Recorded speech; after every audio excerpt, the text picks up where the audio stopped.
what we think is that it's our duty not to forget the values and principles of basic human rights.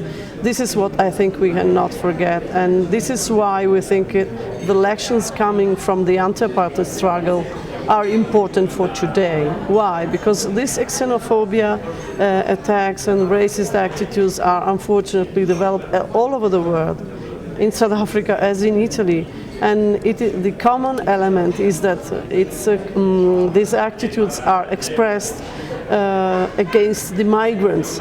And who are migrants? Migrants are people, human beings, women and men who try to get a place where to find job, where to find the possibility to live.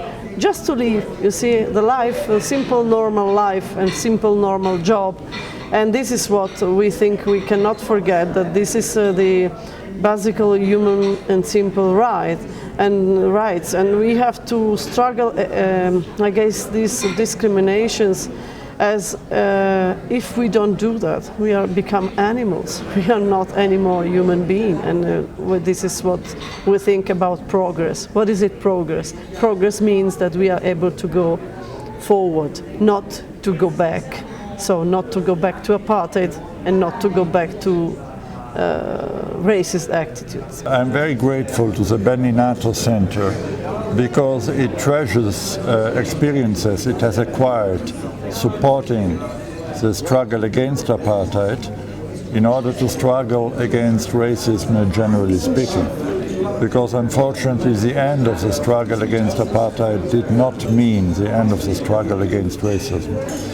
It is true, Italy and many other countries in Europe, and not only in the Mediterranean Europe, are interested by big migration movements. And sometimes this provokes reactions which have racial motivations or implications.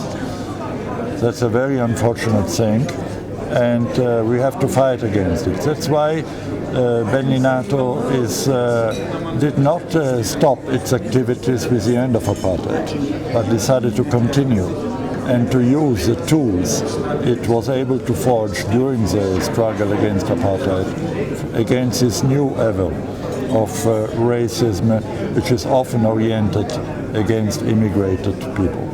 The power of sport is about the team that represents that village. When that team is made up of the people from that village, they buy into the spirit of the team. And all the people in the village, women, children, Chinese, Japanese, Italians, Germans, are rooting for one team because they want to celebrate the win. They want to participate in the whole event of sport. Watch a football match when the ball moves from one player to another. There is no race on that field. There are players that represent the pride of that village, of that nation. At the end of that, when we take a break and applaud whether we win or we lose, we need to remember we were represented by one team, one nation, one humanity.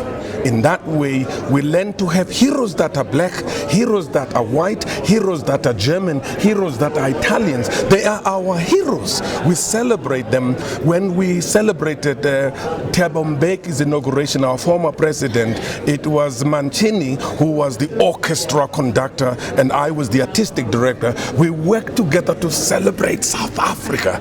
That's what sport does. It unites people more than politics, more than economy, more than anything on earth. And we need sport to fight against xenophobia. It is a threat to our little jobs and our little economies and our little livelihoods, but the bigger contribution must also be seen like in a football match. All of us, like a rainbow nation, can deliver humanity, Ubuntu, success, prosperity, and the joy of a nation. That's the role of sport. The world's first football club are truly honoured to receive this award. Today, the first football club in the world, we are the oldest football club in the world from 1857. And football, the rules of football was written for the community, and the founding principles of integrity, respecting community and not money. So we're creating an organisation that represents everything that's not about winning and money, and access to the game to the world really. So we came up with a scheme in Africa in 2007 when we celebrated 150 years. Of course, Africa now has the World Cup, so it's a double celebration. And we just thought, in the consumer-led society in the West, we all have football boots at the end of every season. Let's get our kids to clean them up or donate new boots to the developing nations of Africa to make their game better and to help improve people's lives. And to date we've now got tens of thousands of pairs of boots either delivered or in transit to 8 different African countries.